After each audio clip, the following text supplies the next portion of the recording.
Alright, we are back again. Back again. Back again, back again, back again. We're trying to trade some stonks. It's stonk time. Let's do it. Oh, fuck.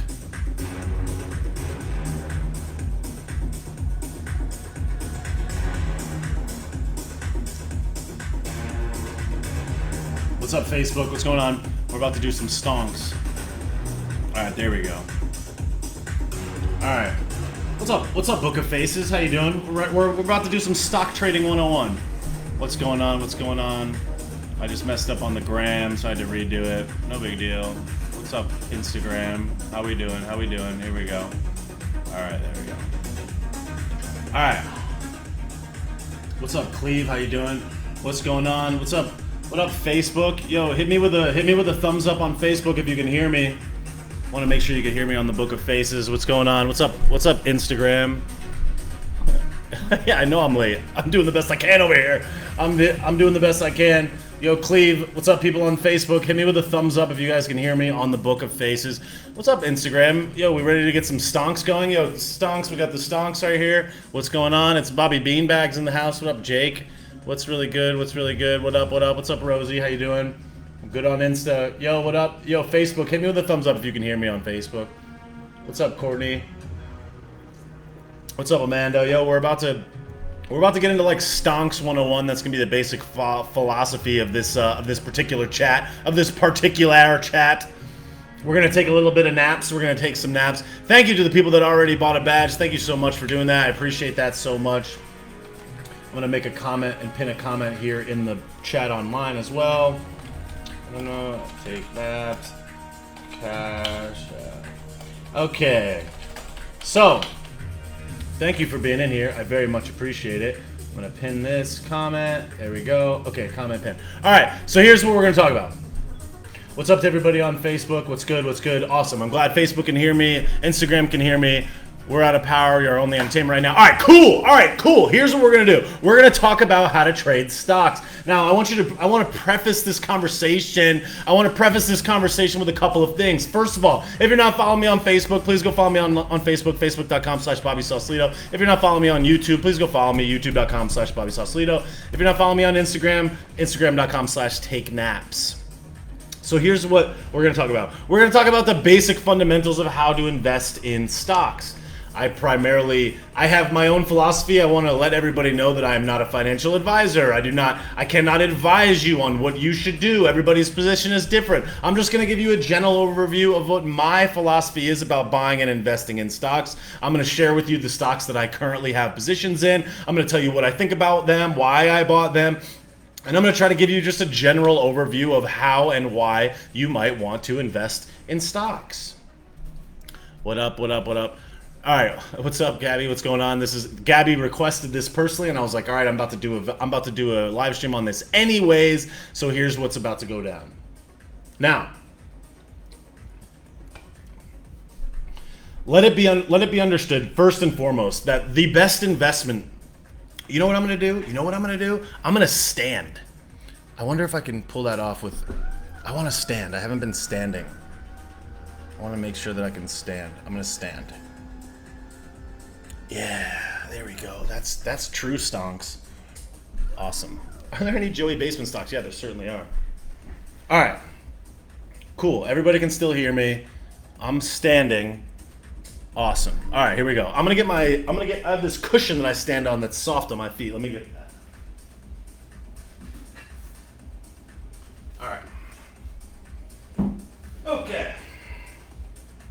For anybody that can't see the shirt, it says business, business, business, and this person is trading stonks. We got the numbers. We got all the good stuff. All right, so let me preface this first by saying that the best investment that you can make if you have money to invest, the best investment that you can make is in yourself. The best investment you can make is in education and educating yourself.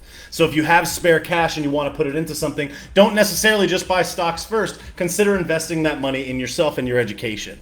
The second best investment is investing in growing your business and growing your ability to generate more cash flow personally. Cash flow. That's the name of the game right now. We're going to be talking and focusing on cash flow. The cash flow is the essence of all business. It's how big businesses get bigger. It's how you personally get bigger. It's how you fortify your financial position. It's how you get and stay free. Cash flow is the king of all kings. Cash flow is paramount. It is the most important thing in the world of business and for you in your personal life as well. You got to think of it like this. Would you rather have $10 million or would you rather $25,000 a month for the rest of your life? You could lose that $10 million. Let's say that you get $10 million. All right, now you have $10 million. What are you going to do with that $10 million? Because you know with inflation, 3% annual inflation, that money is going to lose value right away, right? So you have $10 million. Next year, you have 3% less. Your borrowing power is 3% less, just purely based on inflation alone. So cash is very worthless. What you really want is a consistent flow of cash. You want that cash to make more cash. You want that cash to grow. That's the name of the game. Cash flow. Cash flow, that's the game. Okay. So we've established that you want to invest money into yourself. You want to invest money into growing your business. You want to invest money into educating yourself. How do you make your business more profitable? Let's say that you're an Uber driver. Buy all the chargers to have in your Uber. Let's say that you're an Uber driver. Buy those little water bottles so that people give you greater tips. Buy a nicer car. Upgrade your seats. Buy some air fresheners. Invest into small aspects of your business so that the business can be more profitable. Think about your life. Think about how you travel around. Like maybe you have a car that doesn't go very fast. Maybe buy a faster car so you can get to work faster. Maybe get a job that's closer to you. Figure out how to fortify your financial position. Okay, now let's talk about basic stock investing. So now you've established that you've invested money into yourself, you've invested money into your education, and you've invested money into your business. Your business is good. Maybe you have some real estate, maybe you don't have some real estate. Maybe you just have a little bit of money that you want to invest, $1,000, $500, maybe $50, maybe $10,000, maybe $100,000. The principles and the rules are generally the same. So what's first and most important is like the very simplest way to get started in the stock market is go to etrade.com. Go to etrade.com and open a free account. If anybody wants a eTrade referral code, if anybody wants to do your boy Roberto Sausalito a favor, hit me in the DM and ask me for an eTrade link, and I'll give you an eTrade credit link.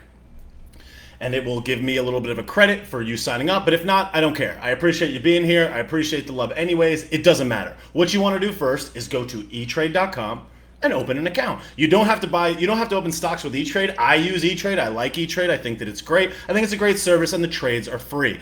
Don't use Robinhood because Robinhood is a hot bag of garbage right now and these guys are obviously the shoes and sneakers of a literal gang of clowns.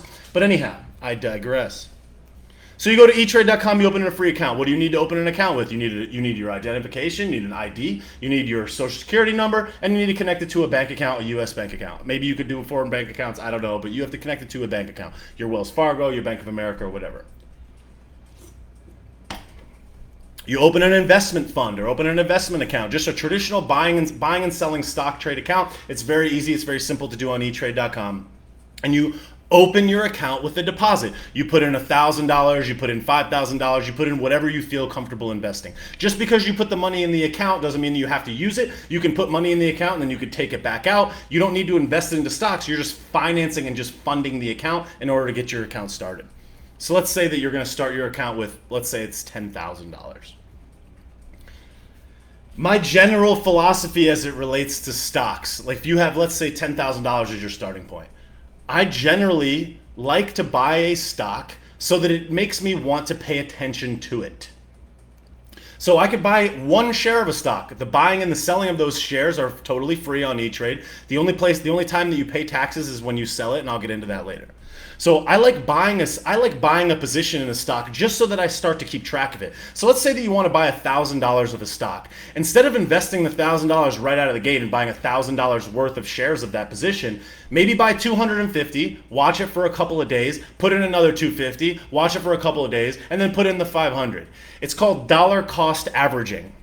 I want you to look some of these things up, write them down, pay attention to them later. It's called dollar cost averaging. What dollar cost averaging means is you buy a stock at $10 and then maybe it goes up to 12. You buy a stock at $12, the same amount. Now your average of those two purchases is $11. Then the stock goes down to 8 or goes down to 7. You buy the same amount again. Your position, your buy-in position is the average of all of those purchases. So I like dollar cost averaging. I like buying a smaller amount of the total amount that I want to put in and buying it over a period of time. If it goes up, great, you made money. If it goes down, you're lowering your dollar cost averaging your position, your purchase price of that stock down. The general idea of what a stock is when you buy a stock, what you are buying is a percentage or a small slice of an existing business. So think of a stock the same way that you would be buying a percentage of, like, let's say a flower shop, let's say a restaurant, let's say your local convenience store, a gas station. The stock market is just buying and selling small pieces or small slices of a larger business. So the way that you think about a stock should be the same way that you would think about buying or selling in any traditional business. So let's say it's a gas station. Do I think that more people are going to be buying gas next month, a year from now, 5 years from now? Do I think that this gas station is on a particularly good corner that a lot of cars drive by? Do I think that this gas station is run by a good person? Do I think that the person that runs this gas station is trustworthy? When I go into the gas station, is the floor mopped? Is the bathroom clean? Are the shelves stocked? Do they sell high quality products or low quality products? Is this gas station located in the ghetto or is it located downtown? Is it in a really great spot where lots of people drive by and buy lots of gas? Or is it located in a maybe unsavory part of town that you don't really want to go to? When you look at the gas station, are the lights on outside? Is the parking lot clean? Are all the pumps working? Is it monetized to the absolute maximum? Are the lights on? What are the hours? Is it open 24 hours? Is it open 8 hours a day? Is it open 10 hours a day? Is it closed on Sunday? What are the fundamentals of how this gas station works and how does it generate money? Each of these little factors would determine whether or not you would want to buy money or buy or invest or purchase a slice of that gas station. So it's just like, where's it located? Is it going to be making money in the future? Does it make money now? What's the general movement of gas over time? Are more people going to buy gas? Are less people going to buy gas? Do I like the owner? Do I trust the owner? Do I trust the location? Do I believe in this company's ability to grow over time? Do I believe that buying a piece of this, that my position will be worth more later? So you want to evaluate a stock the same way that you would evaluate investing in this gas station, or investing in any business, or investing in any asset, like a house, for example. I'm gonna get my focus redone on Facebook here. There we go. All right. So now, when I look for stocks, when I look for a stock that I want to invest in, I follow a small kind of dictative general rules. Do I know the business? Do I like the business? Do I trust the business? Do I know, like, and trust it? Do I use it? Do I pay it? Do I understand something about it? Do I have an advantage at how I understand it? I personally do not invest in businesses that I don't understand. I do not invest in businesses that I don't know. I do not invest in businesses that I don't trust will grow. I like to buy businesses that I pay money to personally. So for example, I'm a web developer, right? I understand the internet. I think the internet's going to be worth more money. I think that more people are going to be consuming and making purchases on the internet. I think that the internet is going to grow. I think that more people and more money is going to flow in the direction of the internet. When I go online and I look at the increased value of websites, online properties, digital assets, ad revenue, and all of these things, e-commerce value, the chart is like this. It's up. It's consistently up over a long period of time. To me, that indicates a high growth area. I understand websites. I love the internet. I love websites. I'm a web developer, so I understand the basic fundamentals of how an online business or a web-based business, a technology business, a software business operates. So I have a better look at it than the next guy. I don't invest in things like oil and gas, energy, pharmaceuticals, insurance. I don't understand those businesses. I don't understand or know anything about them. I don't have the ability to spot or identify pockets of value because I don't have an advantage. You understand? The next person doesn't know how to build websites. I know how to build websites. I understand the market better than the next person. That gives me an advantage. I invest into things that I know, that I understand. The next rule is I only buy stocks in companies that I pay personally. Meaning if I don't pay that company personally, I don't hold stock in it. I have one stock like that, and it's my worst position because I bought it the wrong way because I didn't follow these dictates, and I'm down big on that position. And it doesn't matter because I'm not going to sell it, and I'll get into that as well.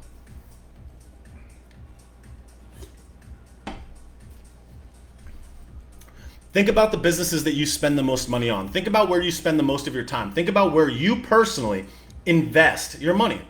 And I've said this 100 times and I'll repeat it here. I use Uber. I like Uber. I buy products on Uber Eats. I take Ubers to the airport. I own stock in Uber. I like Lyft. I like ride sharing. I think it's going to grow. I own stock in Lyft. I take Lyfts. I pay Lyft. My cell phone company is Verizon. I own stock in Verizon. I pay them amount of money every single month. I own stock in Verizon. I like Facebook. I like Instagram. Here I am on Instagram. Reaching you. I own stock in Facebook. My store, the BobbySauce.com merchandise store, is on Shopify. It's an e-commerce platform. I think it's going to grow. More people are going to use Shopify. I own stock in Shopify. I register all my domain names and I host all my websites using a company called GoDaddy. GoDaddy is a web hosting and online in a domain registrar. I own stock in GoDaddy. I own stock in Google. We all use Google. Everybody knows Google. We like Google. We have YouTube. I use YouTube. I pay Google for Gmail. I pay Google for hosting. I'm trying to monetize. I monetize videos on YouTube. I own stock in Google.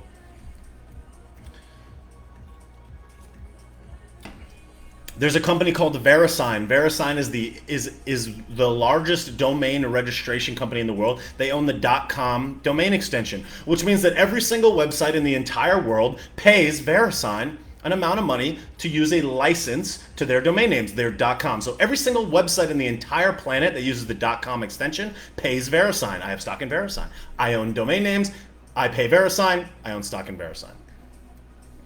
For my finances and managing the books for my business and managing my accounting, I use Intuit QuickBooks. I love QuickBooks. I pay QuickBooks $684 a year every year. They do my payroll. They do my taxes. They manages all my books and all my accounting. I have stock in Intuit.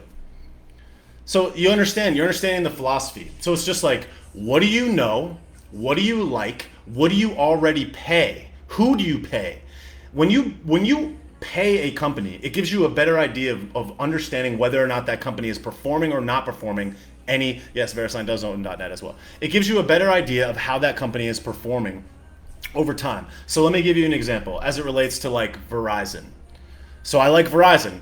I like my Verizon cell phone service. I've been paying them for 6 years. I'm gonna be paying them for the next 6 years. I like the service. I'm satisfied with the service. My monthly bill is consistent. I consistently pay them. When I call the support line, they give me good support. When they have the newest phones, they have the best phones. When I go to the store is well stocked. The store is well merchandised. When I go online and I look for information about Verizon, I always see things that are good. When I look at 5G, I see opportunities in 5G. You got internet connectivity going higher. You got more people on cell phones. I walk down the street, I see people on cell phones. What are they using? Probably Verizon or AT&T. I pay Verizon, I own stock in Verizon.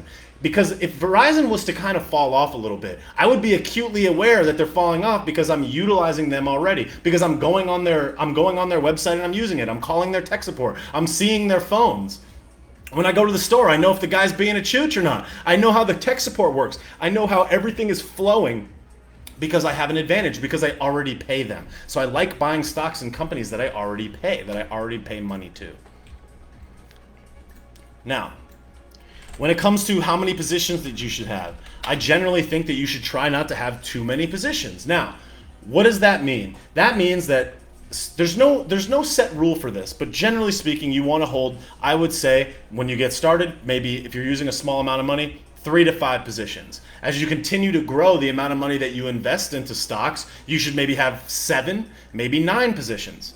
I'm going to look and see how many positions I have right now. There's no rule about this, but the general idea is that if I take a long time to vet a stock, to figure out whether or not it's worth it, instead of me buying a new smaller position in a new company, I would rather increase my position in the ones that I've already vetted. If I'm going to risk $1,000 with a company, I would just as easily risk $10,000 with that company. So I like to reinvest and add money, dollar cost average, my existing positions, more so than I want to add in more positions. Having 100 positions doesn't help you. You'd be better off with a higher amount of money and a smaller number of positions.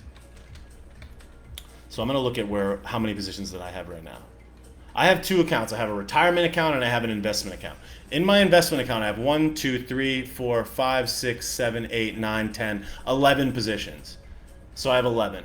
Now I've been investing in stocks for quite a long time. So 11 is just where I feel comfortable. If I saw another company tomorrow that I wanted to invest in, maybe I would buy another position. The one stock that's been really grinding my gears that IPO'd the other day is Bumble. Bumble just IPO'd the other day. It rocket shipped overnight. I may buy some stock in Bumble. So I'll have 12 positions. It's just IPO'd a couple of days ago. I think Bumble is a great app. Do more people want to use online dating in the future? Yep, probably. Do more people have cell phones? Yep, probably. When you look at the online dating apps, which ones are you invested into? I invested into Match.com. Match has the largest collection of online dating websites and applications. They own things like Tinder. They own things like Our Time, Farmers Only, a variety of different dating websites.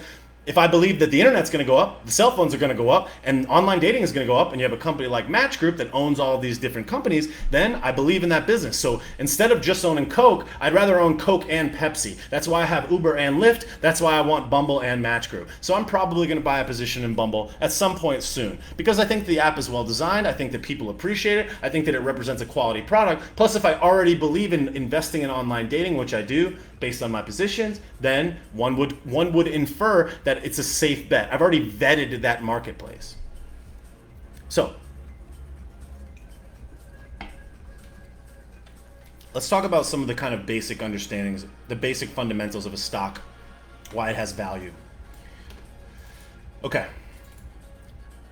I'm gonna use my E-Trade and I'm gonna pull up a stock. And I'm going to show you, and I'm going to talk to you about some of the different factors that come into a stock and why it has value and how to determine whether or not it has value. Okay.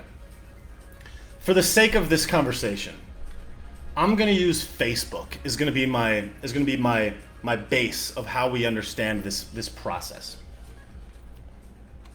Okay. When you look at a financial chart, for example, let's use Facebook as the example. You may want to go online right now, and you may want to type in FB on Google if you have your computer nearby. Type in FB on Google, and then on the right side of the screen it says stock price. Click on the stock price of FB on your Google Finance, or if you're using E-Trade or whatever you're using. So there's a bunch of different statistics about a stock that any financial website will tell you when you're looking at that stock. The ones that you want to pay attention to are obviously the price per share, the PE, P/E, which stands for price to earnings ratio, the dividend, if there is a dividend, and what's called the market cap. Basically, think of it like this. The market cap of a business, whatever is listed at the market cap, in this particular case, the market cap of Facebook is $770.3 billion. The way to think about market cap is the market cap is the total value of the business if it was to be sold today. If all of the assets, if the entire business was to be sold, like let's say Tesla goes and buys Facebook, they would have to pay for all of the outstanding shares $770.3 billion. The price to earnings ratio, and I'm going to see if I can get a description of it. Here it is. The price to earnings ratio, or the PE ratio, is the stock's current price divided by the company's 12-month earnings per share. What does that mean? The simplest way to understand that is,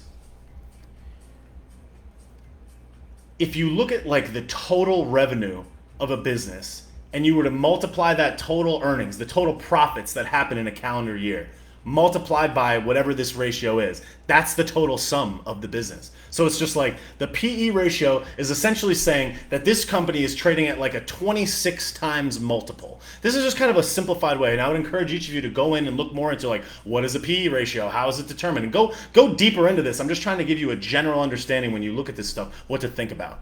When you look at the PE ratio, you're looking for basically the multiple in which that the stock is trading. So for a stock like Facebook, and most good stocks that are cash flowing and have been around for several years, you think about the price to earnings ratio as like the multiplier that determines how much that business is worth, multiplied, like take the profits and multiply it, and that's what the total sale is. So I know I'm doing a dog shit job of explaining what that means, but basically it's like this. You want a PE ratio that's somewhere between like 20 and 35. In this particular case, Facebook, which is a really strong business, which has really strong profits and has been around for a number of years, it trades at a PE ratio of 26. You look at a stock like Apple.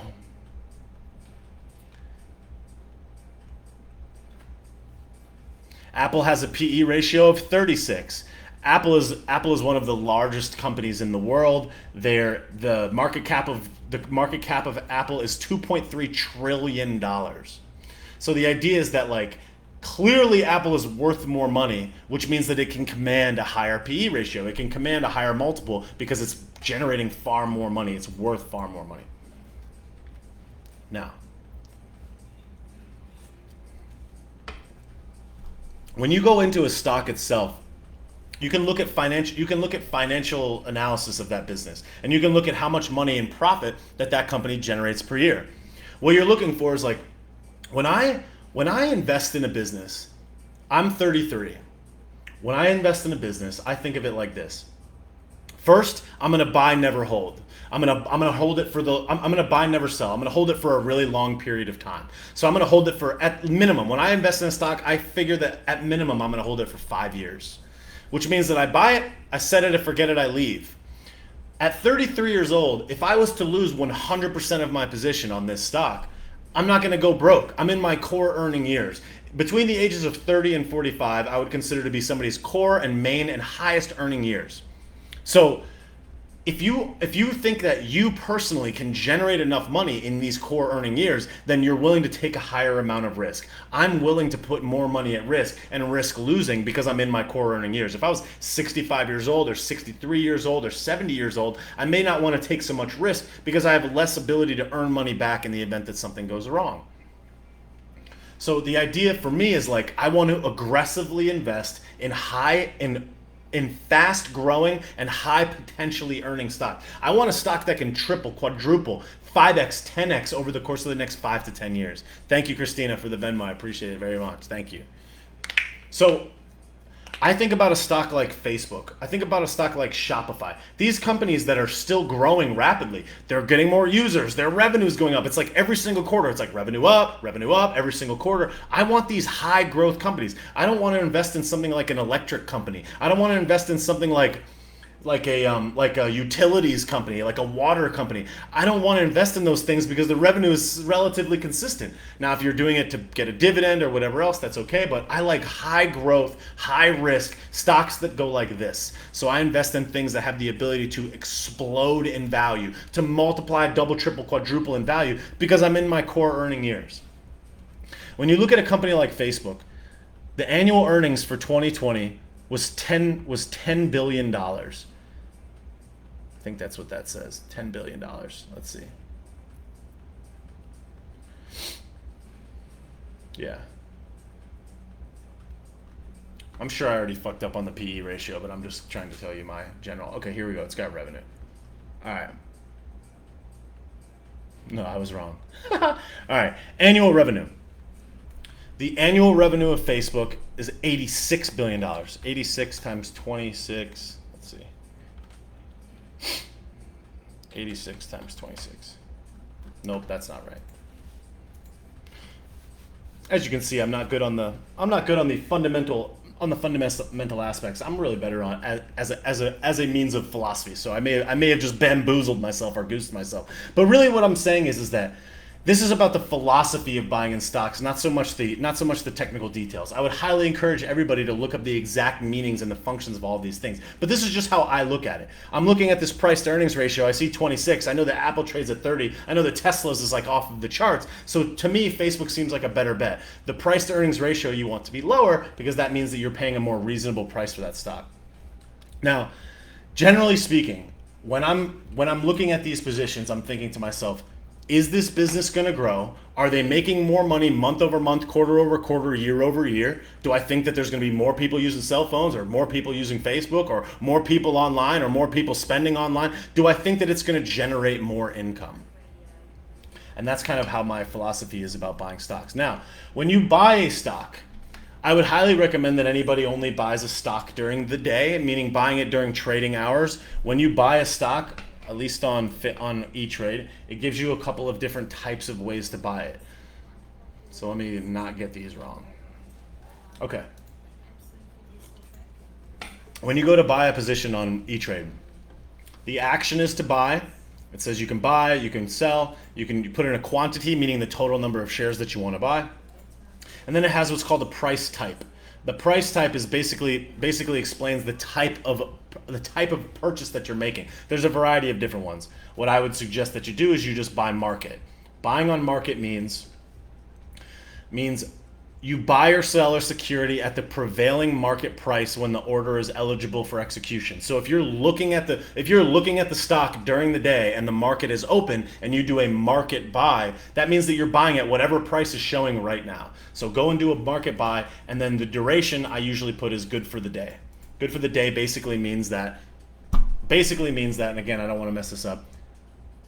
Okay, so it means that your order will remain in effect for 1 day or until it is fully executed or canceled. So you go in to buy while the market is open, you see the price, it tells you the price, you buy a certain quantity that's less than the amount that you have in your account to purchase, you buy it on market, and then you do good for the day. And it'll tell you the total cost of that purchase. Now,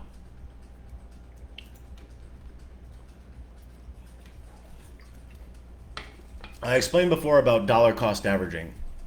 I think that it's important when you do buy a stock that you buy, like I said, if you're going to put in $1,000, buy $250, then buy $250 3 or 4 days later, a week later, and then buy another $250 after that, another week later, and then another $250 after that.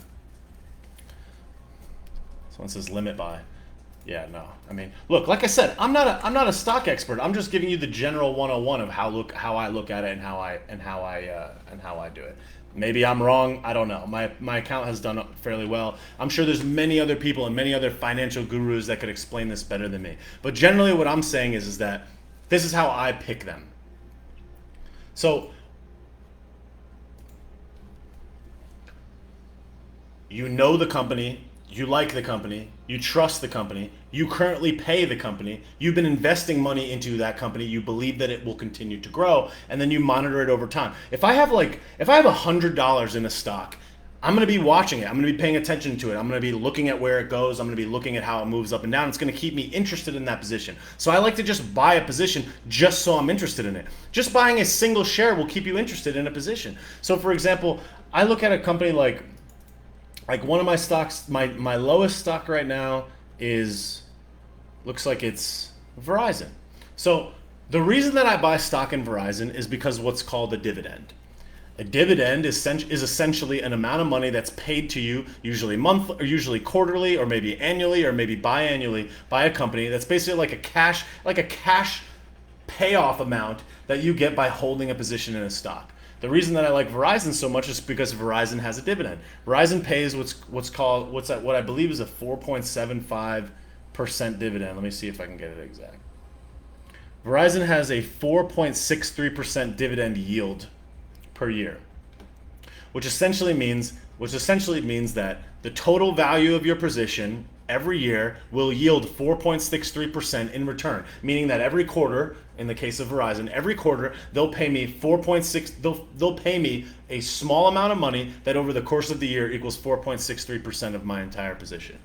So because Verizon is making a lot of money, they're paying you this little dividend as kind of a way of incentivizing you to keep and hold the stock. So dividends are really great. The only problem with dividends is that if you don't have a lot of money in there, you're getting a very small payout. But the good news is that if you reinvest those dividend payouts, which is what I choose to do, it's called a dividend reinvestment something or other, then your position is constantly growing, because as the dividend comes out, it rebuys that stock or a fraction of that stock at that amount, and then your stock is always growing. Your position is always increasing. So I like dividends. But the problem with Verizon is that Verizon is probably not going to 5x. Verizon is probably not going to multiply by 10 times in the next 5 years. Whereas a company like Shopify or like Facebook or Lyft or Uber or whatever else, these types of companies could probably do that. So, now, why, when you're looking to figure out which stock to buy, the volume of stocks that you purchase, meaning the total number of shares, is irrelevant. What's really relevant is the percentage in which that position goes up. So if your position goes up by 10%, If you have one share that's $1,000, or if you have 10 shares that are $100 each, 10% is 10%. The total number of shares that you have is irrelevant. The only thing that matters is the percentage that it grows. So it's like, why would I invest in what's going to make me invest in a company? I want to invest in a company that's profitable. Now there's a balance sheet that shows you all of their numbers. Let me see if I can pull this up on E-Trade for Facebook.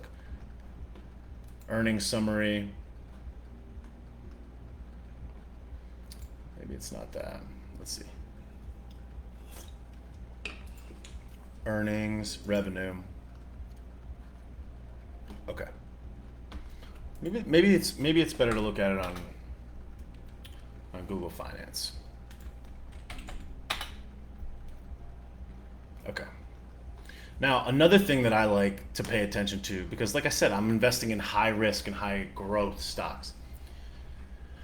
I like a company that's in the news. I like companies that people are talking about, that people are interested in. I like when there's a lot of news articles that swing the ups and the downs of that position, because it makes it a little bit more volatile.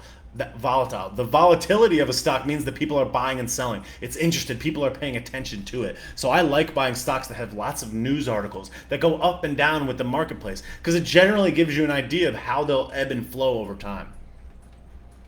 So I'm going to look at, let's see if I can pull up the full details on Facebook stock and see if it gives me some more details about the price, so that you guys can go and see the same thing. Perfect. Okay. When you go to Google Finance and you look at Facebook stock and expand the full sheet of what Facebook stock is, at the very bottom there's a chart that says financial performance. Let's see if I can put it up on the screen here. You're not gonna be able to see it on Facebook. Sorry, Facebook people, but here it is on Facebook. It's at the bottom. It says financial performance. So on Google, if you're looking at it on Google, go and take a look at that. So basically what that means is I can see all of the financials and how this business operates and moves over the course of the year. So you can see things like the revenue, you can see things like the net income, you can see the profit margin, the operating income, how much cash they have on hand, and what the cost of revenue is. The kind of simplest way of looking at this is like, revenue is the top line amount of how much money that the business brings in. So it's like, okay, Facebook brings in $28 billion. So let's just look at it annually. Facebook brings in $85 billion a year. In 2016, 17, 18, 19, and 20, their revenue has gone up every year in like a straight up chart, just like this.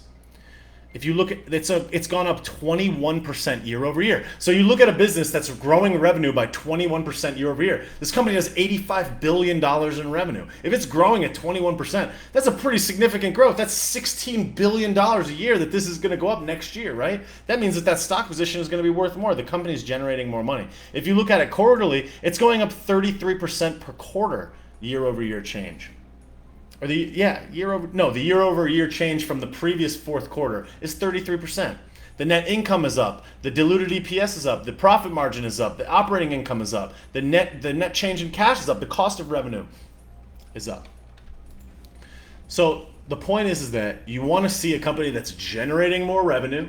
You want to see a company that's got profits or is profiting, and I like to see that a company has cash on hand. Right now, Facebook has $17.58 billion in cash that it's sitting on.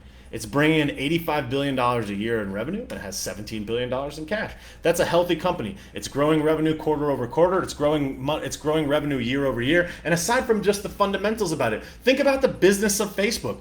Like I said before, it's like, think about it in very, very simple terms. Will more people be using Facebook next year than the year after, than this year? Will more people be using Instagram? Will more people be using WhatsApp? Will more people have access to cell phones? When I think about Facebook in totality, I think about, well, even if people in the United States used Facebook less, are they going to use it in other countries?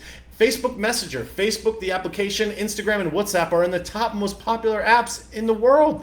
So it's just like, okay, all these are great. We know that only a percentage of the people in the world have access to high-speed internet. So you have all this untapped, uncharted land where Facebook could grow and that business could grow over time. Facebook has other investments. They have Facebook, they have WhatsApp, they have Oculus, they have Giphy. They're constantly in buying and investing into more businesses. So I like that they're investing in businesses. I like that they're buying more stuff. I like how the businesses run. I think that they make strategically wise purchases over time. Now, let's go off of Facebook for a minute, and let's think about a company like Uber. I talk about Uber pretty often. Uber, on the other hand, Uber's market cap is only $112 billion. It's not profitable, but even through this clamdemic, they still managed to grow their revenue in Q3 2020 versus Q2. So it's like, despite the fact that everything is garbage, this company is reducing its expenses and growing its total income. So I want a company that's making the right decisions, that's run by the right people, that's in a business or a marketplace that I think is going to grow over time.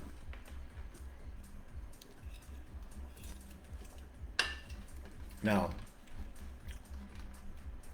I want to see if I can make some sense of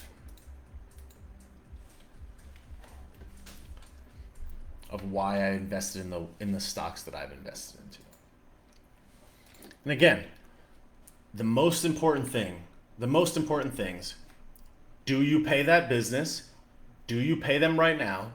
Do you use it? Do you believe that it's in a market that's going to grow? Do you believe it's in a market that's going to generate more money? Do you see that it's growing in revenue? What's your strategy? Do you want high risk, or do you want something that's more sustainable? What do you know? What do you have an awareness to? What are you aware of in the marketplace that you would have an advantage? What types of businesses do you know, and what types of businesses do you have a keen eye for? If you're in insurance or investing or taxes, what are the products that you use on a daily basis that you think are going to be valuable? So for example, my cousin is an engineer, and I was like, okay, I like software. I understand software and technology. What kind of software do you use at your engineering job? Oh, I use AutoCAD. What is AutoCAD owned by? Okay, AutoCAD is owned by this big software company that owns all these things.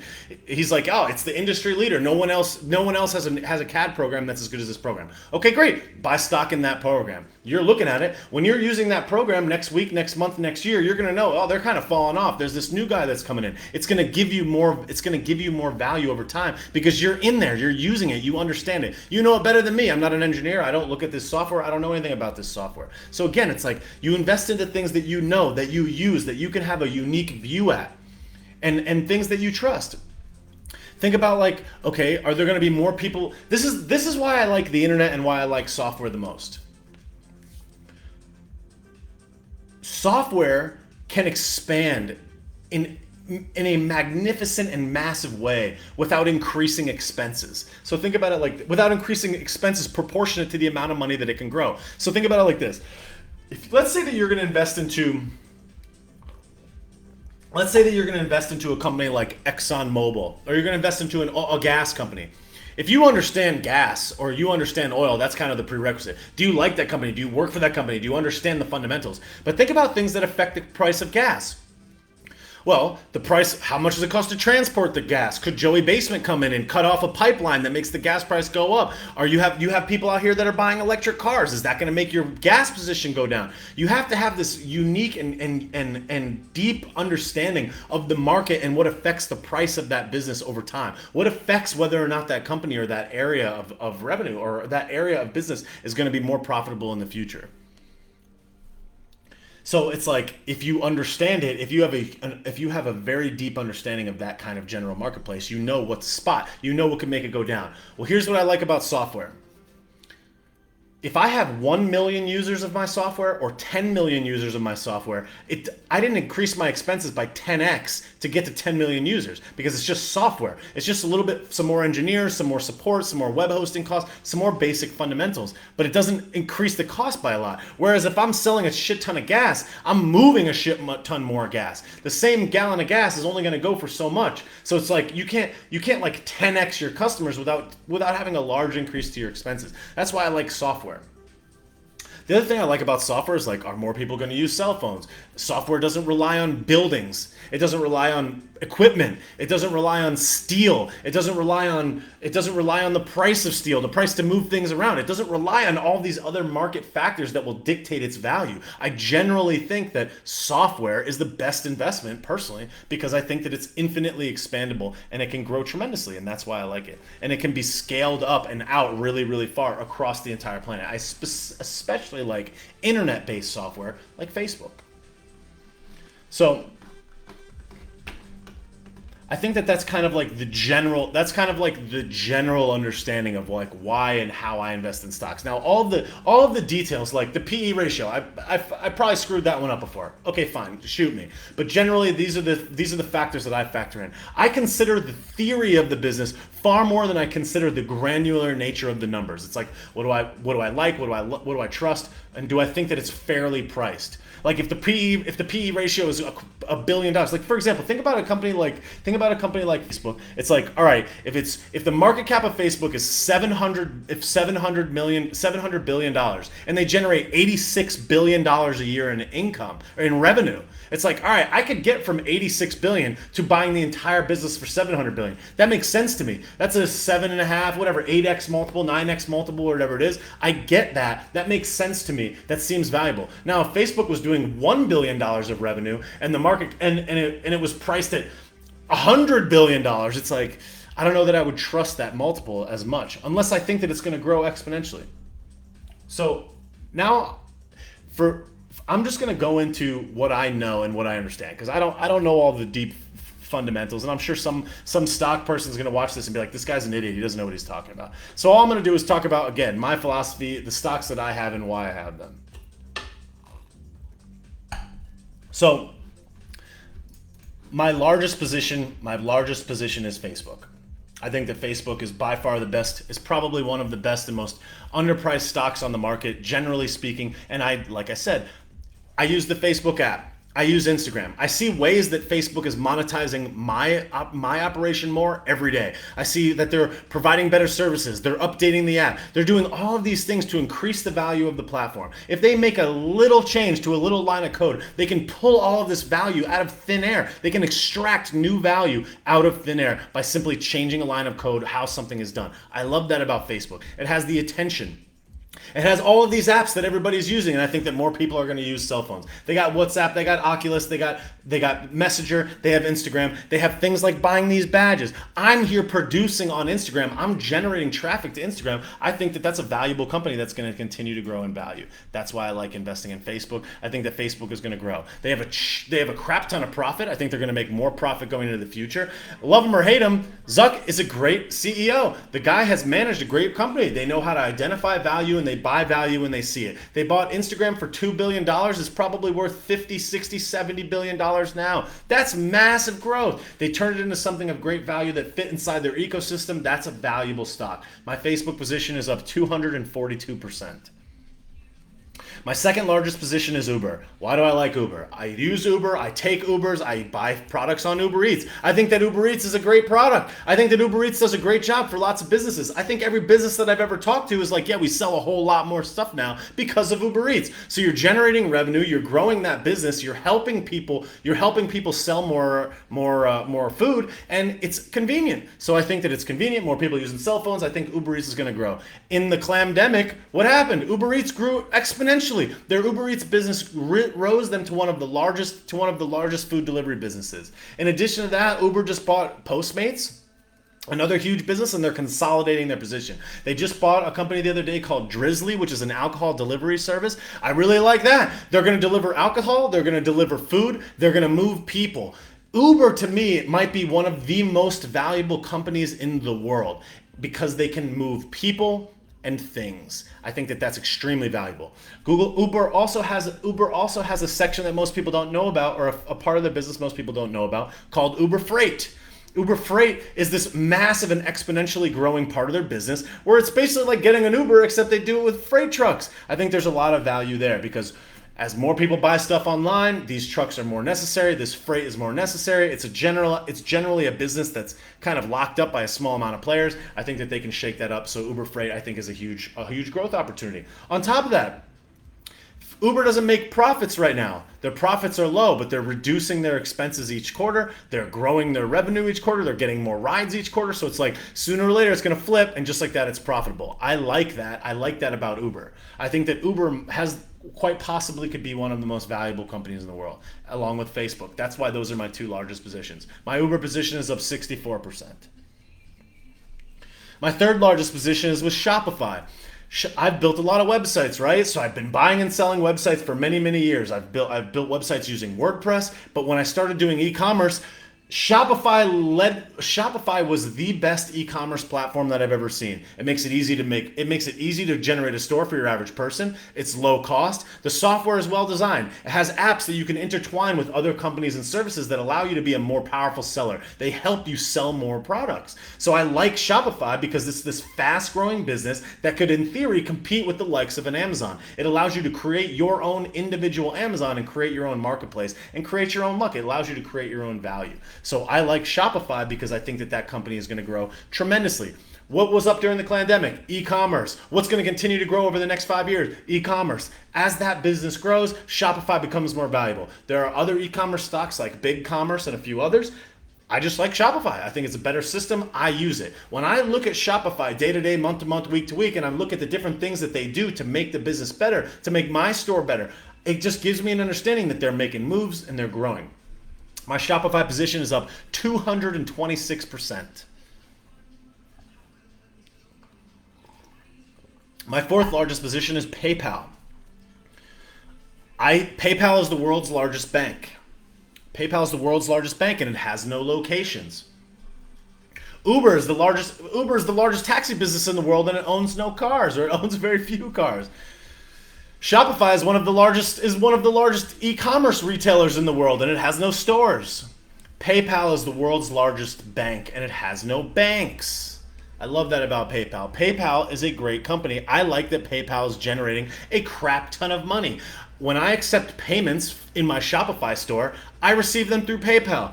I own a bunch of internet properties that I receive payments on in a variety of different currencies. I get paid from India, from Australia, from the UK, from a variety of different countries around the world. And I'm paid in a variety of different currencies.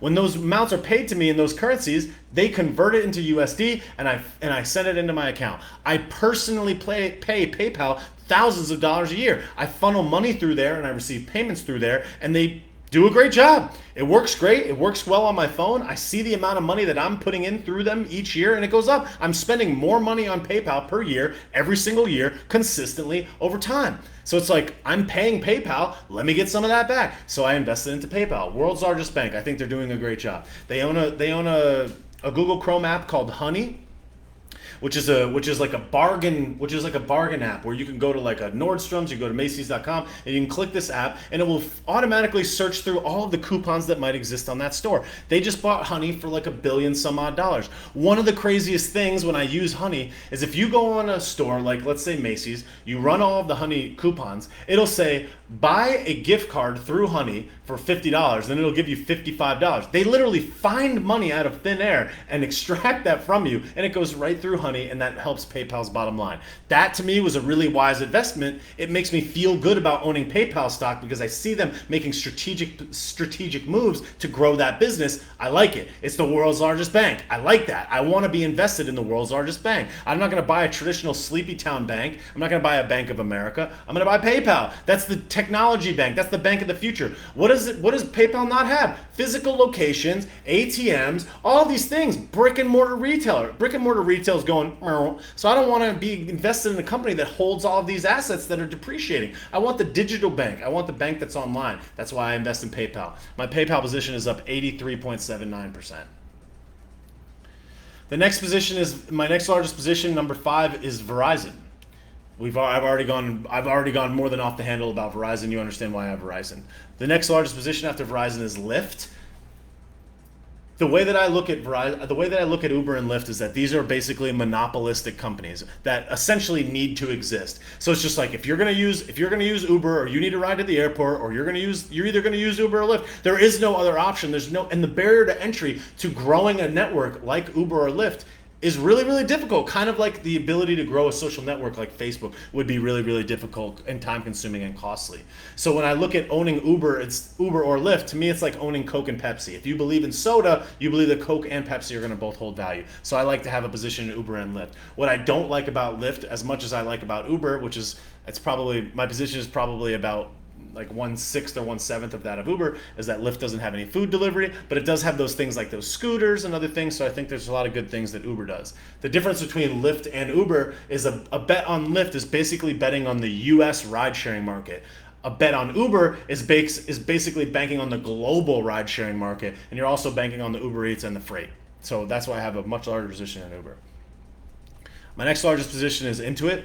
I like Intuit, like I said, because I use QuickBooks. When I use my QuickBooks, I see a lot of value in it. I see that they're doing a great job at creating value.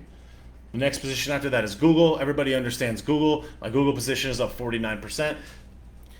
Google is the world's largest search engine. They also own YouTube. They also own a variety of different assets. It's like, it seems pretty obvious to me why a company like Google is going to continue to maintain value for the long term. It's going to continue to generate value. It's going to continue to be valuable. You're using a Google search. You're using YouTube. I watch a ton of videos on YouTube. I'm putting my videos on YouTube. I personally am contributing to the value of Google as a company. I pay Google. That's why I like Google.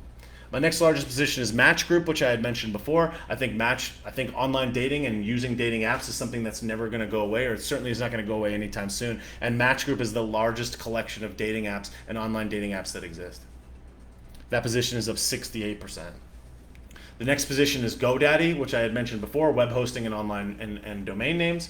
And then my next position after that is VeriSign, which I mentioned earlier. And then the last position is MJNA, which is a small, basically penny marijuana stock that I pretty much have lost my shoes on. I'm down 48% on that position. So those are all my positions. That's the totality of them. That's why I picked them. It's like, I'm not doing this crazy fundamental analysis. I'm not going into all of the granular details of the numbers to be like, well, the PE or whatever. I look at like, is the revenue growing? Do I believe the market is growing? Do I believe it's going to make more money? Do I believe that the people that run that business are good stewards of my money? Do I think that more money is going to go to this particular area? And do I think that this company is well suited to be a market dominator in that area? I think that GoDaddy is the best web host and best domain name registrar in the world. I use it personally. They have the best prices. They have great tech support. It exists in the United States. It's a great quality company. It's why I like GoDaddy. I think Match Group has a great suite of products. Love it or hate it, products like Tinder are still being used. Products like Match.com are still being used. Lots of people are paying it. It's software. They don't have physical location. To me, that's valuable. Google is obviously dominating its search. YouTube is tremendously valuable. As people go away from mainstream television, I consume a lot of my media on YouTube. YouTube seems valuable to me. Google owns YouTube. There you go. They dominate the search market. They have a lot of value there. I love getting my accounting done in my QuickBooks. I think that it's a great piece of software. As each year goes, I see that they increase the price. They also increase the services that they offer. Makes it easy for me to manage my business, manage my expenses, do my payroll, and all these other things. So it's constantly getting better.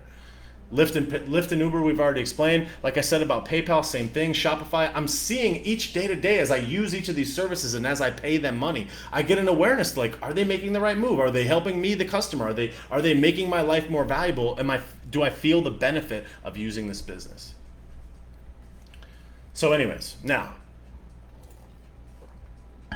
I don't know that this has been helpful. I don't know.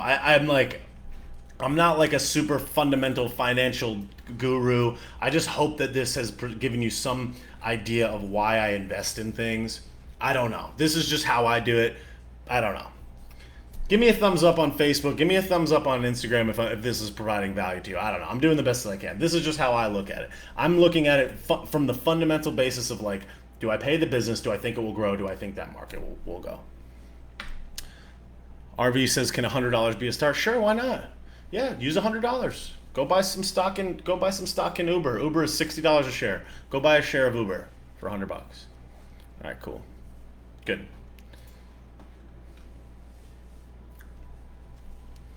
All right, now I'm gonna open it up for questions. Ask me some questions. Questions are key. I think the questions help out tremendously. So ask me some questions.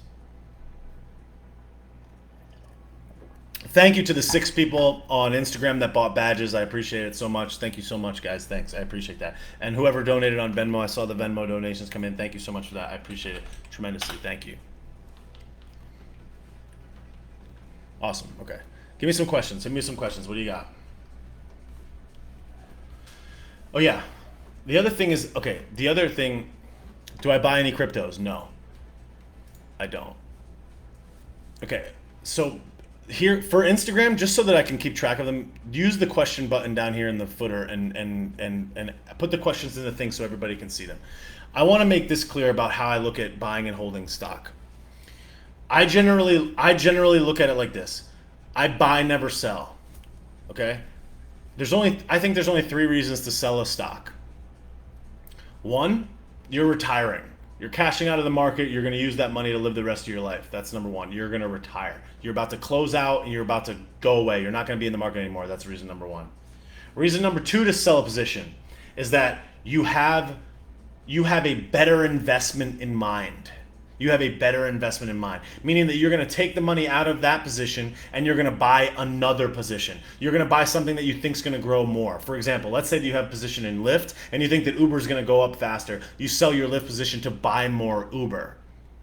The third reason to sell a position is if you feel that that business is going to go down and disappear. You feel like that business is going to go to the floor and it's just going to straight out die. So you try to take some cash off the table so you don't lose your shorts. I think that's the only 3 reasons to sell stock. Christina says it's better to buy a badge or Venmo. It's much better to use Venmo. The badges don't get paid out until a month and a half from now. So Venmo is much better. Thank you so much for asking, Christina.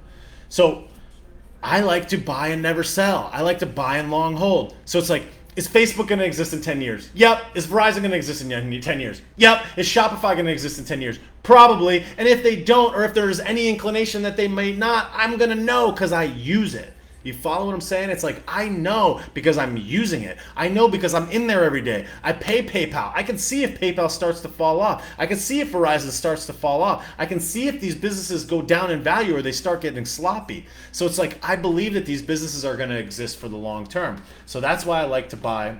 That's why I like to buy something and hold, never sell.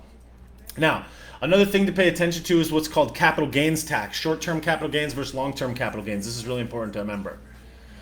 If you buy a stock and you sell it, let's say that you buy a stock for $100 and then you sell it for $200, you are going to pay taxes on the $100 of gains that you earned as a result of buying that stock. It's called a capital gain.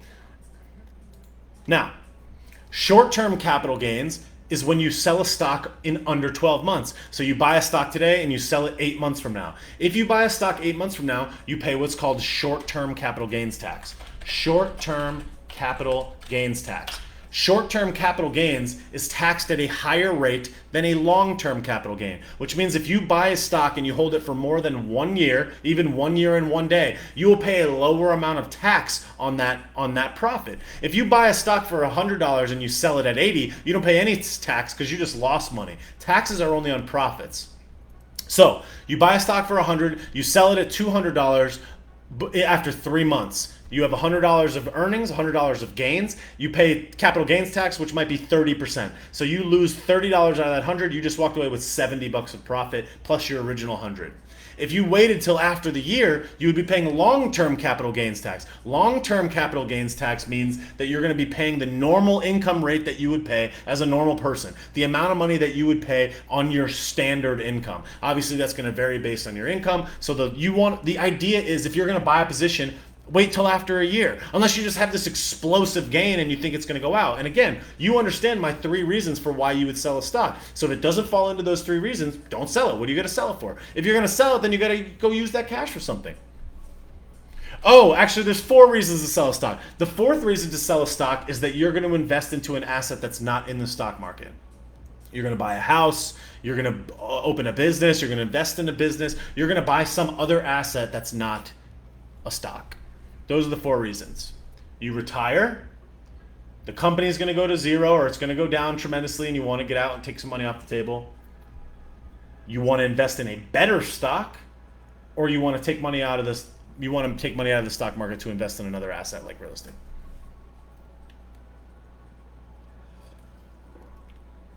Somebody asked on Facebook, What's your top stock? My top stock is Facebook. My second is Uber, and then Shopify. Okay. We got some other Facebooks on. We got some other stock on, or other questions on here. Okay. Oh, I can only. Okay, so I can't. When the badges are on, I can't show the questions on screen. That's okay. Okay, so I'll answer the question. One of the questions is. Would Netflix be a good stock in your opinion? Well, let's. I personally see. Here's the other thing about stocks is like you kind of want to agree with that company, right? I don't really like what Netflix has been doing lately, right? They got a Colin Kaepernick series in production. You got the issues that they've had with what's it called with the cuties. They've got a lot of weird stuff going on. Netflix. I think the founder of Netflix paid Gavin Newsom's campaign to help keep him in office. I mean, it's like I don't know. Do you want to invest in that? Do you like what they're doing? Netflix CEO makes huge donation to Gavin Newsom recall battle. Maybe that was. Let's see. Oh no. Okay, good. Then he. Oh, let's see. Maybe he put it. Maybe he put it to the recall. I don't know. I don't even remember. Whatever. It doesn't matter. So let's think about Netflix as a business. Well, Netflix has a lot of competition. They have Hulu and they have a variety of other different businesses. I mean, I think Netflix could be a great investment. Now, it's $556 a share. It's gone up tremendously in the past few years. It doesn't pay a dividend. Let's see, it has a market cap of, let's see. So their net income year over year is down 7%. Their diluted earnings per share year over year is down 8.46%. Their revenue is growing quarter over quarter, but it's growing very low, a very low amount. Their profit margin is down 24% year over year. Their net change in cash is down 131%. They've got more cash on hand. I don't know. I don't like that it's all. I don't like that they have things that are going down. Plus, I think that they have a lot of competition. Plus, here's the thing. I watch Netflix. I think that I use somebody else's account, right? So I don't personally pay Netflix, which is whatever. So it's like I'm not consuming that much Netflix, right? I'm consuming other forms of media. So when I look at something like Netflix, it's like, I don't know. When I watch Netflix movies, I don't really find them to be all that great of quality. It's like, yeah, it's free, but it's like you kind of get what you pay for, right? I watched a movie last night on HBO Max. It was a great movie. I really liked it. I'm paying $16 a month for HBO, but the movie was great. I loved it. It was amazing, right? So when I see a Netflix movie, like it doesn't blow me away. So it's kind of like, it's like, how much Netflix do you really consume? I don't know. When I look at things like Showtime and I look at things like HBO and I look at a variety of other sources, like there's a lot of really good media out there and there's a lot of people that are competing. So is Netflix a good buy? Certainly seems like it could be, but I don't know. I don't like that their revenues are down, or I don't like that their income is down. I don't know. I don't know a lot about Netflix. I don't personally pay Netflix, so it's like I don't know. On top of it, it's $557 a share, and as early as 1 year ago, it was $369. So it's been going up at a pretty exponential clip. I don't know. I can't say whether or not you should invest in something. It's, do you know it? Do you like it? Do you trust it? Do you pay it? Do you enjoy it? I personally don't think that Netflix's quality of movies are that great. When I scroll through there, it's kind of like, who cares? So I don't know. I don't hold it for that reason.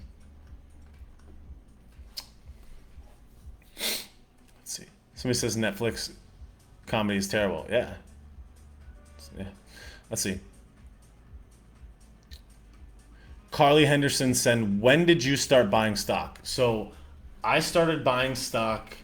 The first stock that I ever bought was Timberland. And I bought it in 2000 and... See, Timberland stock doesn't even exist anymore. They got bought by a much larger company called Wolverine Worldwide. So I had Timberland stock, I want to say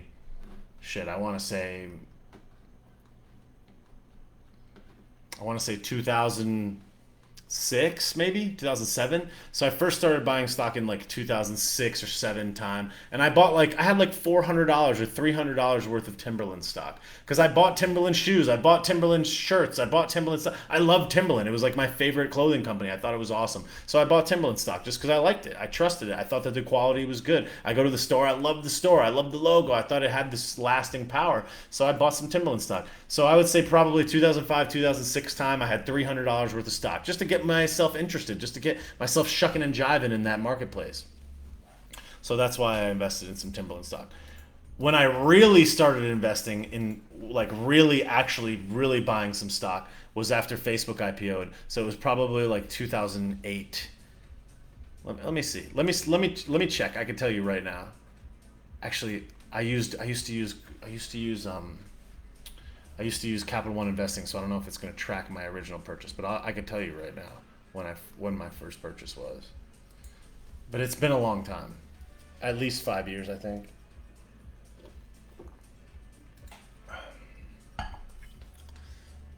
Netflix doesn't invest. Yeah. Let me see. Investment fund, Facebook. Let's see.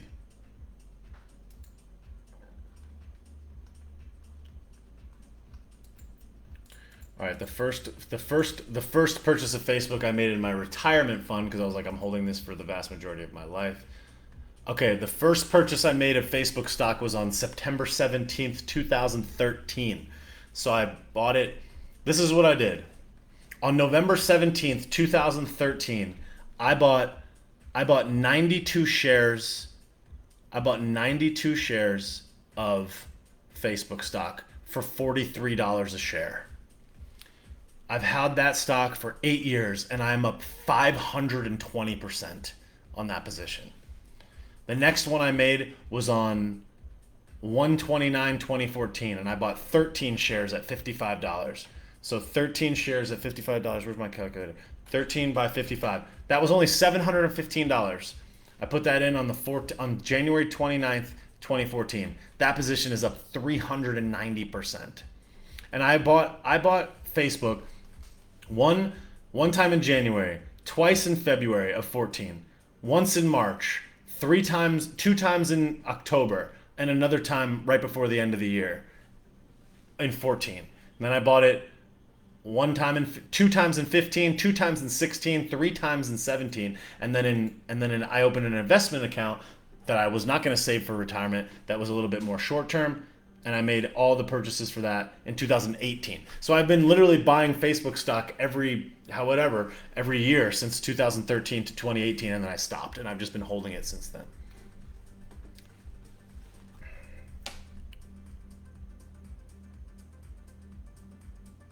$650 in my Saxo account. What do you recommend I throw it at? So I can't recommend that you throw it at anything. I think that, again, you have to know it. You have to understand the business. You have to like it. You have to trust it. You have to use the fundamentals that I used. If anyone was to come to me right now and say, what should I buy stock in? I would say buy Uber. I like Uber. I think Uber is the best. I think Uber is the best stock. I think Uber is my most advantageous position that I have right now. I've been buying Uber. I'll give you an understanding of how my Uber position has been formed. Because I think this is helpful. I don't know. Maybe it's not. I don't know. I'm doing the best I can. Fuck me. I bought 25 shares of Uber. I bought 25 shares of Uber on August 9th, 2019, which was about $1,000. I bought 25 shares. On August 13th, I bought another 35 shares. So again, you can see my path of dollar cost averaging. Right? I'm buying it strategically over time. Small pops, 1,000, 1,500, 1,000, 700, 600. Whenever I have money available. I bought it in August twice, in September twice, in November twice, in December. I bought it twice in January. I bought it 3 times in April. I bought it in June. I bought it in November. I bought it again 2.5 weeks ago, and then again last week. I'm just increasing my position, and I'm continuing to buy. Every single one of my Uber positions, every single purchase that I've made in Uber is up. My original position is up 40. My original, the one that I bought in 2019, that's up 48%. In 2019, I have one that's up 125%. In 2020, I have one that's up 62%. Again in 2020, I have one that's up 103%. Each of them individually is up different percentages as the time goes on. So it's like I'm dollar cost averaging now. I bought some at 38, 40, 36, 33, 26, 28, 27, 29, 57, 59. So it's like it's all averaging it out. So the average of all of the Uber positions that I bought averages out to $38. Even though I just bought some at 50, 59, I just increased the position, so the average is 38. So for example, let's say that I really, really believed in a stock. Let's say that I bought a stock at, let's say that I bought $1,000 worth of a stock at $10. And then it goes down to $8. It's like if I believe that it was going to go up from 10, I'm going to put in another 1,000. Now my dollar cost average just went from 10 down to 9. That means that I only need to get the stock above 9 to be profitable in that position. So it's like by buying it as it goes down, if you believe in the stock going up, you reduce your dollar cost average, and then the delta that you have to cross in order for that position to be profitable is much lower. Let me see some of the other questions.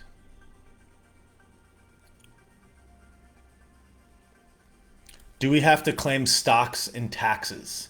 Yes. So you don't have to claim a purchase of stock in your taxes unless you're buying it in an IRA. So for example, if you look at there's two types of IRAs. There's a traditional IRA and there's a Roth IRA.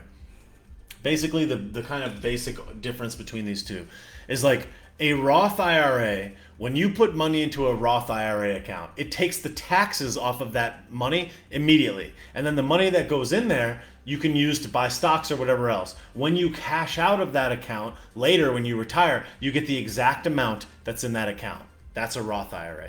A traditional IRA, when you put money in, it's not taxed. But it's not taxed immediately, and you can reduce your profits or your income for the year based on how much you put in. So let's say that you made $100,000 for the year, and you put $5,000 into your traditional IRA. Instead of getting taxed on $100,000, you get taxed on $95,000. You just reduced your income, your taxable income, by $5,000, so you get a benefit to today's tax bill. And then when you take that money out of your IRA later in life, you get taxed on it then. I like the traditional IRA. Some people believe in the Roth. I like traditional. I think it's better because I would rather hold my money longer, get taxed on it later when it doesn't matter. I'd rather have that money that would have been taxed and taken now. I'd rather have that grow, because if that money is going to grow 50x in that time frame, then I would rather it be taxed much later than lose it right now. So I like traditional IRAs. I think that's better. Whatever. So you only pay taxes on stocks if you sell a position. If you don't sell, then you're not up or down. You don't make any money until you actually sell or close out the position. So you're not getting taxed until you actually sell something. I haven't sold a stock in years. The only stock that I sold was I sold Alibaba last year. That was the only stock I've sold in like 3 or 4 years.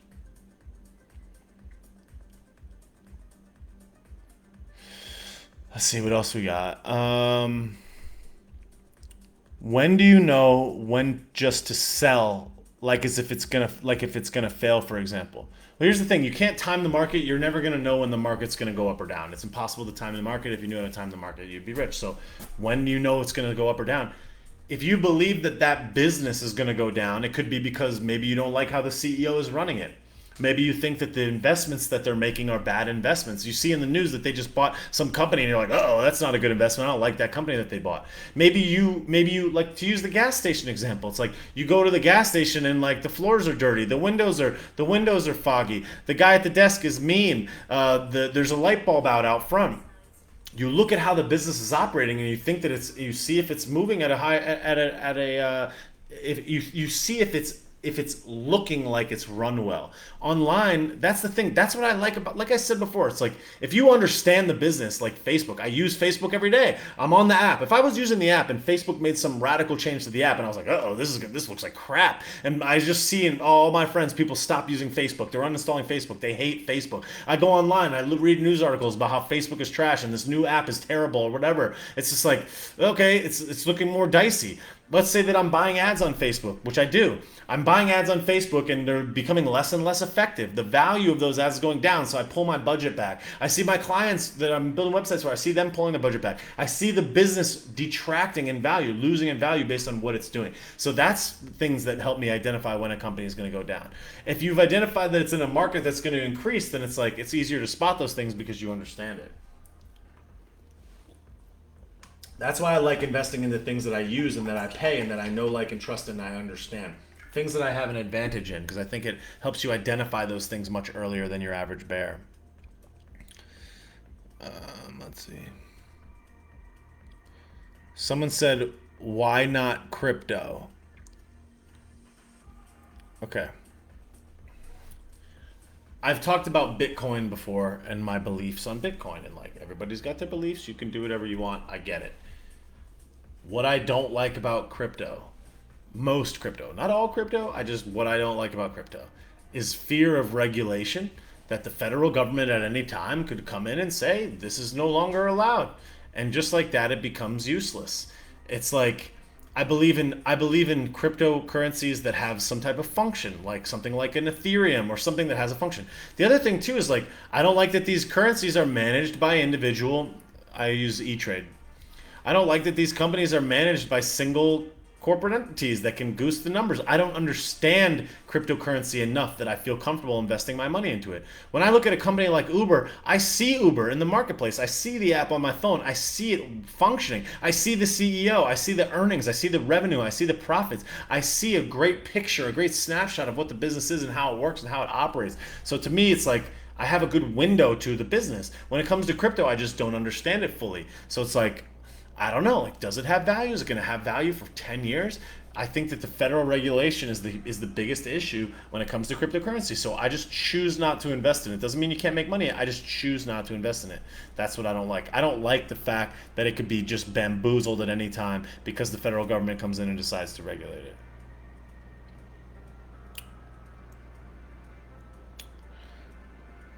Aldic says, how and when did you start and how can I start?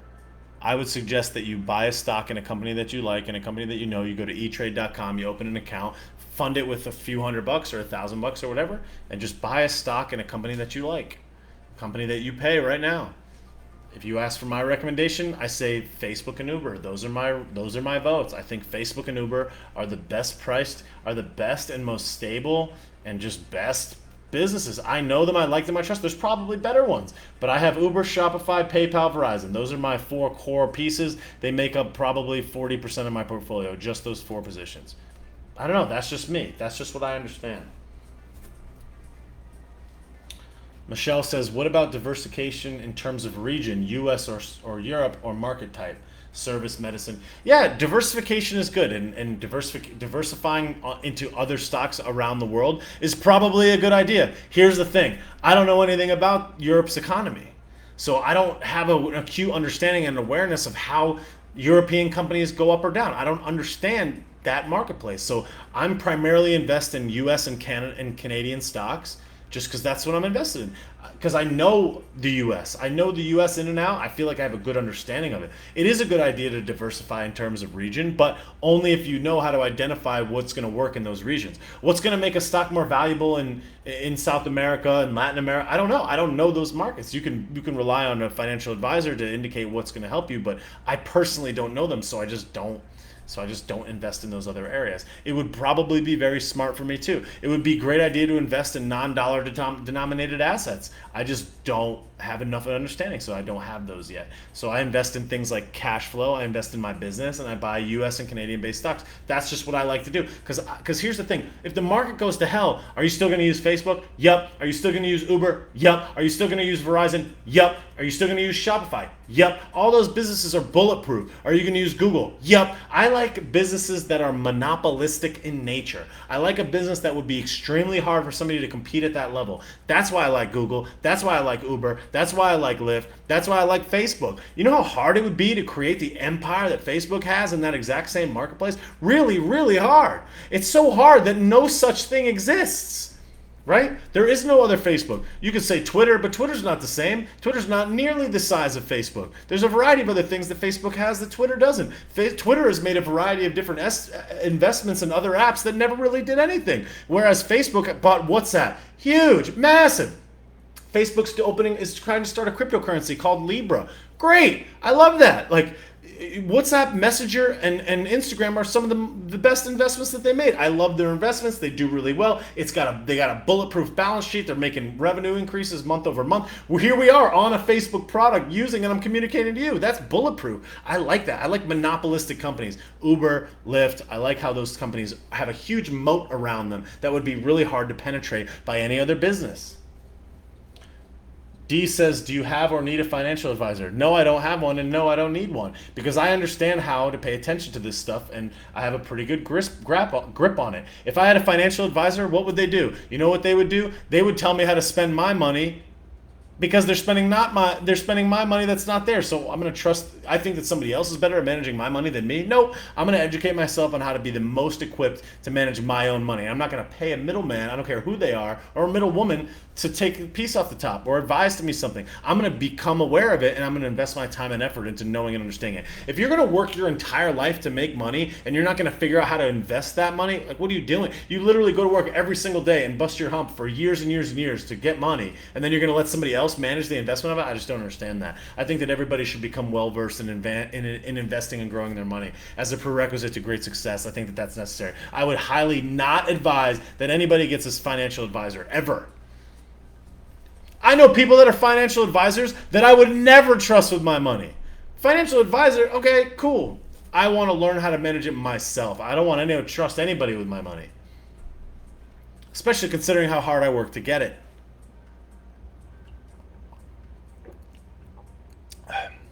Can I use E-Trade as a Canadian, or is it only for Americans? To be completely honest with you, I don't know the answer to that question.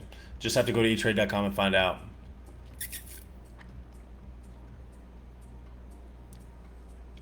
Do you recommend utilities? Lolo Girl 1 says, do you recommend utilities?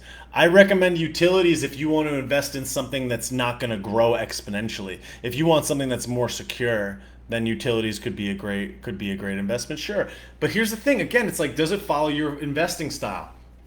Again, to repeat what I said earlier, I believe that I'm in my core earning years, my core investment years, right? So I think that if my stock market account was to go to zero, if I lost all of it, 100% wiped out, I'm not gonna die. I'm not gonna be on the streets begging, right? I could go and earn more money. My core earning years I'm in them, and they're ahead of me, which allows me the ability to take higher and greater risks now. So I like that I have the ability to make more risks, because that's an advantage given to me based on my age and my ability to earn in the future. So I personally I'm willing to take a much greater risk when it comes to investing. So I want to buy things that are aggressive. Your local power company, a utility company, that's not going to 10x. It's very highly unlikely that it will. That's more of a safe bet. I don't want safe. I want extremely aggressive growth. I want something that's extremely high risk, extremely high reward, and has aggressive growth. But then in the meantime, if I'm putting in money that I may need to take out in a couple years to buy a better house or whatever, then I buy something like Verizon, a little bit more utility-like, a little bit safer, but still somewhat risky, but like a little bit safer. I think that something like Verizon is a safe bet, whereas something like Uber is more of a risk. D says on Facebook, that's why I never bought stocks. I don't understand how it works, and I don't trust anyone else to invest. How it works is you're buying a small share of a far greater business, much like a gas station. You're just buying a little slice of that business so that you can share in the growth or loss of that company. If you believe in a company, fundamentally, risk $100, put in $100, buy something like Uber, buy something like Facebook, get yourself interested, get yourself concerned, get yourself caring about the stock market, get that money to move up and down, get it to grow. You want your money working for you all the time. You want that money not sitting in a bank. You want it sitting in an investment. You want it in an asset. You want it cooking and growing and manipulating and working in the marketplace. So go online and just Google how to buy stocks, what to buy stocks, what's a PE ratio, what's dollar cost averaging, how does the stock market work. Go on YouTube and just educate yourself. You're already here, you're watching this, so you obviously understand that that's a key piece of this, but like, Just don't be afraid. Don't dismiss it. Don't give it to somebody else. Don't think that you need an advisor. Go on YouTube and type in how to buy a stock. Go on E-Trade and watch videos. Go on YouTube, watch videos. What is a good stock to buy? 10 best stocks to buy. 10 best stocks 2020. Go check him out. There's a guy on YouTube by the name of, his name is Jeremy. He owns a channel called Financial Education. Jeremy on YouTube, Financial Education. This dude's awesome. This dude's great. He does a great job of breaking down basic stock fundamentals. I would highly recommend that you check out Financial Education on YouTube. Great channel. The guy's awesome. So educate yourself. Don't use this as your guide. Just let this be a guide that anybody can get in. AOC loves demonizing people that buy stock. Dog, this stock is $60. Go on, buy a stock, one share of Uber. Buy one share of Uber. You don't have $60? I mean, I don't know. I understand that some people don't have $60. All right, then don't invest in the stock market. But like most people should have $60. So go buy one share. Get yourself interested. Jen says, why is Uber a risk? Uber is a risk because of a variety of reasons. Number one, it's not profitable. Uber does not earn any profits right now. Their expenses are higher than their revenues. So right now, the company does not earn a profit. So what that means is that at the end of the calendar year, they lost however many $1 billion. Each year, they're losing less billions, but it's risky in the sense that there is no profit. Why else is Uber a risk? Well, we just saw that the world went through a global clam dem. Not a lot of people took Ubers. So their revenues just disappeared overnight, went really far down. Demand for their product went down. A lot of things still existed during the pandemic, and a lot of things didn't. Well, not as many people took Ubers, but everybody was still using Facebook. Facebook goes up, Uber goes down. Again, this is why it's important to understand how a marketplace is working. Not just that stock individually, but what is that market that business is in. It probably wasn't a good year to own a restaurant. You probably might not want to own a stock in a restaurant group, right? The pandemic shut a lot of those restaurant groups down. What if your business was a business that provides restaurants with services? Like Ecolab. Ecolab is a company. I'm just going to call them out. I don't know where their stock is at, but let's look at their stock. Their stock is probably doing fine. But let's look at Ecolab. Yeah, Ecolab is actually way up. Well, they do tech services and technology, water treatment, purification, whatever. But like, imagine if the business that you were investing in was providing napkins to restaurants. Let's just to make it stupid. All these restaurants are closing. All these restaurants are shut down. The business stock goes down. Where does the stock go up? Amazon goes up. Shopify goes up, Facebook use goes up, Google use goes up, all these technology goes up, your Verizon, your cell phone use goes up, all those things go up, whereas other things go down. Uber is a risk because this company's not profitable, so you're basing the value on what you think the future earnings will be. Now, the CEO of Uber, his name is Dara Khosrowshahi, I forget exactly how to pronounce his last name, but let's say he resigns. Let's say he's no longer the CEO. That's a risk. He's a really great CEO. He's doing a great job. What about the next guy? Is the next guy going to be as good at managing it as him? I don't know. When Travis Kalanick, the original founder and CEO of Google, got booted because he got caught with this video and whatever else, when he got booted, it was like the future's looking grim for Uber, right? That's when I was buying. I was like, buy. Everybody hates it, buy it. When Mark Zuckerberg was on Capitol Hill getting lambasted by all of the government officials saying we're going to shut you down because of X, Y, and Z reason, the stock was getting pummeled for it. Guess what I did? Bought. Dollar cost averaging. If you're going to invest long term, when it goes down, you're like, fine, I'll buy more. If you believe in it long term, if you believe in the market, if you believe the business is going to grow, if you believe it's going to grow, if you believe that it's going to make more money, great. That's kind of my philosophy. Someone says, I invest in some stock, but I try and stick to my morals. That's fine. You can stick to your morals. That's okay. Let's see what other questions do I have.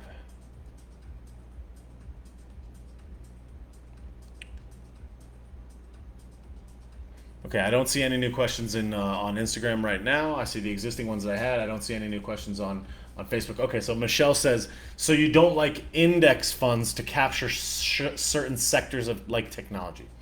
I'll tell you why I don't like index funds. I like index funds in theory, okay? For people that don't know, what is an index fund? An index fund is basically like a basket of multiple stocks. So you could buy an index fund and it'll own a percentage of Microsoft, Apple, Amazon, such and such and such and such. It's like an index or a grouping of a variety of different positions. One of the big ones that I see in the news a lot is QQQ. QQQ is an Invesco trust that owns a variety of different positions. So QQQ has holdings in. Let's see if I can pull it up quickly. Of course, it doesn't tell me, but whatever. If you buy an index fund, you're basically buying a basket of different stocks, which means that, like, generally speaking, if you believe that the sector is going to be more valuable, this is a more safe bet because it kind of spreads your risk out amongst a big group of companies. So if one goes down or one goes up, then you're not as affected by it because you have all these other companies in this big group, in this big index. The reason that I don't like indexes is because I like picking individual stocks and I like swallowing the bad or being rewarded by the good of that stock going up or down, way up or down. I personally like buying individual stocks because I take such a long time to investigate whether or not I should buy it. So I just feel like my understanding of it and the time that I take to research it and really look into it, I want to get the gains from that stock. I don't want a fraction of a percentage of that stock. Is the right site etrade.com? Yes. If someone's asking about when I started the live stream, I started at 11 o'clock Eastern, so it's 12:42 Eastern time.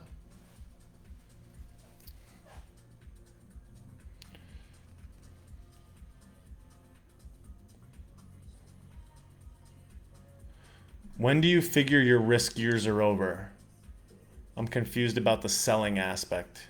Lolo Girl says, when do you feel your risk years are over?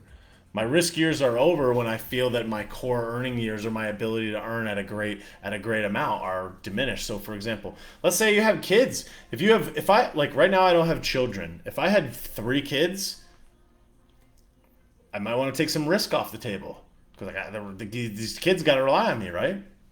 If I was 50, okay, well, it's a lot harder for a 50-year-old to make as much money. Like, your core earning years are probably between 30 and 45 years old, just for most people, just generally speaking, because by that point, it's like you got kids or you got grandkids or you're going to retire, you're planning your retirement, blah, blah, blah, whatever. I'm 33 and I have no children. So it's like I can have the greatest risk now because no one's relying on my money but me right now, right? The only person that needs me to make money is my dog, and like he's good, he's fine. So it's like the risk is the amount of risk that you can take, especially at a younger age. I think is really important to be aware of because people like take these safe bets. It's like I don't like the safe bet when I'm 33. I like the safe bet when I'm 63.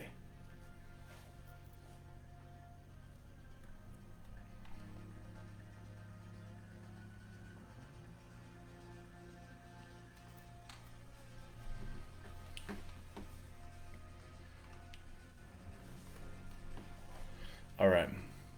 Do we have any more questions? Does anyone else have any questions?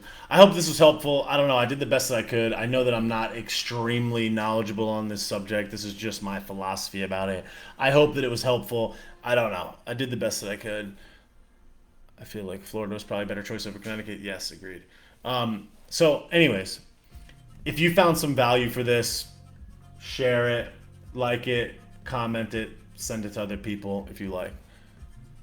Cool, but when do you know when to sell? I went over earlier the 4 reasons to sell. I'll mention them again. When you should sell. You sell because you're cashing out, you're retiring completely, you're taking all your money out of the market. Reason number 1. Reason number 2, you are taking money out of the market to invest in another asset like real estate, or you're going to buy something else. You're going to invest in a business. You're going to invest into some other asset like a house. So you're pulling out to invest in something that's not in the market.